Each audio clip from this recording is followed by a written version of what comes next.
Naam, habari za wakati huu, karibu tena tuendelee kuhabarishana taarifa mbalimbali. Mwanaharakati wa Kenya Boniface Mwangi amerudishwa Kenya.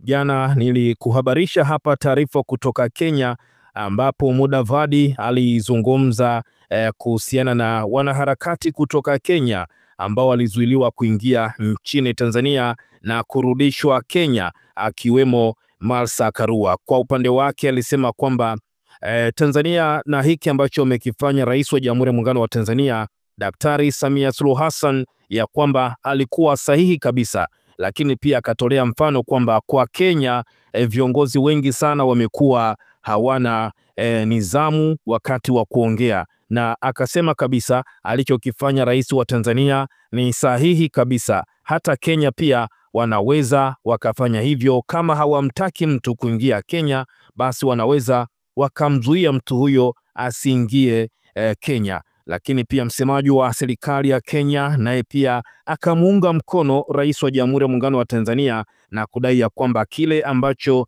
amekifanya yupo sahihi kabisa. Lakini kwingineko bado habari ikawa ni kubwa, mwanaharakati Boniface Mwangi yuko wapi? Hatimaye ikathibitishwa ya kwamba bado anashikiliwa Tanzania. Lakini pia rais wa chama cha wanasheria Tanganyika Boniface Mwabukusi alichapisha kupitia mitandao yake kijamii akidai ya kwamba Boniface Mwangi anashikiliwa na idara ya uhamiaji, na kwa kushirikiana na wadau wengine wanafuatilia kuhakikisha ya kwamba anaachiliwa. Hatimaye tayari ameachiliwa na amerudishwa Kenya. Mwanaharakati Boniface Mwangi amerejeshwa Kenya baada ya kuzuiliwa kwa siku 3 nchini Tanzania. Ripoti zinaonyesha kuwa mamlaka za Tanzania zilimsafirisha kwa barabara na kumwachia Ukunda, Kenya. Mwangi alikamatwa mjini Dar es Salaam alipokuwa akihudhuria kesi ya uhaini inayomkabili kiongozi wa Chama cha Demokrasia na Maendeleo Chadema Tundu Lissu.